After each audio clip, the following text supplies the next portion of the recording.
Fatima to ba yung Kippur holiday Israel na naman. Walang sasakyan, bawal kumain.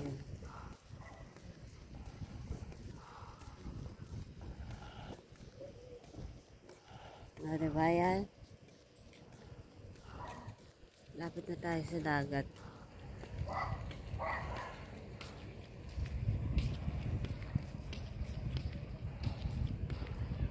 Kumaganda na rin yung panahon. Hindi na siya sobrang init. Nakon yan. Nakon.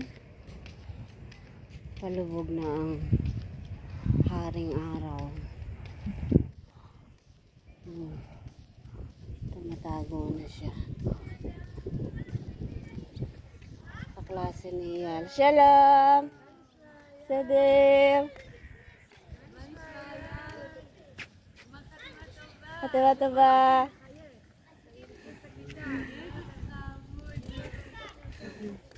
Bye!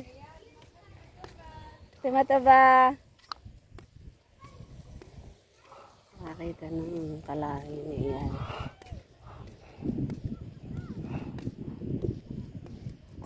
Namit ang pelet kaya yun. 188 yun. Kaso pagkataba, lalakad. Pero wheelchair din. Balalay ang lakad.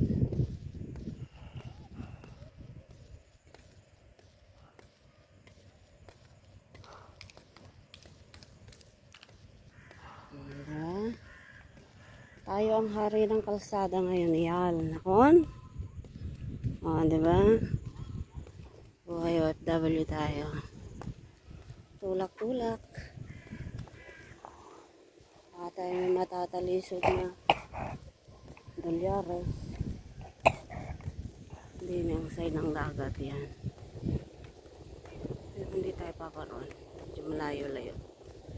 Hindi na tayo lulunsad. Ay, taas.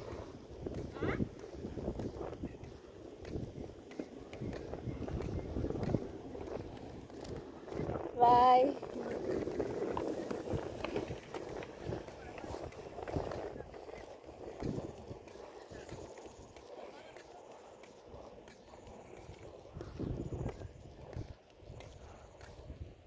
Tahimik ng buong Israel ngayon. Walang sasakyan, walang usok, wala kang maririnig na makina,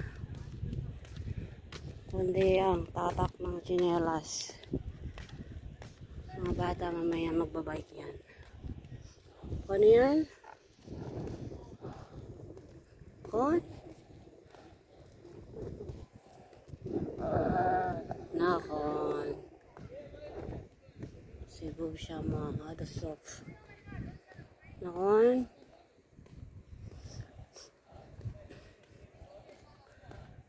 Pag uwi natin na yan, dami natin hugasin doon. Naglamunan muna ang mga bayawak. Nakon yan? Nakon. Oo daw.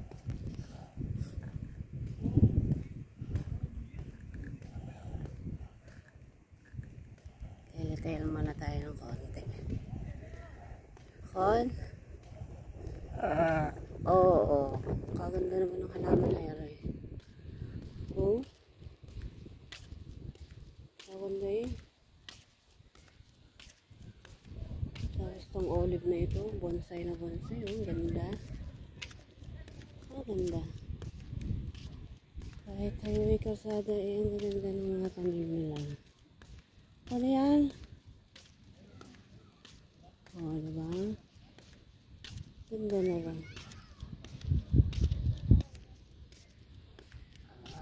Cute din na rin isang olive na ere.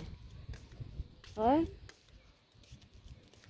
Ganda na rin sa loob ng garden.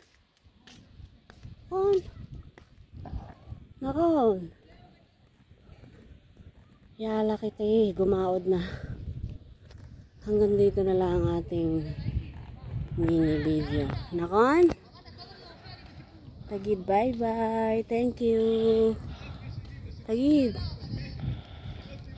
Bye-bye. Toda. Tagid. Bye-bye na daw po sa Katimatuba, Israel. Hindi ko alam ang ibig sabihin ng Katimatuba na yan. Basta yun yun. Bye-bye.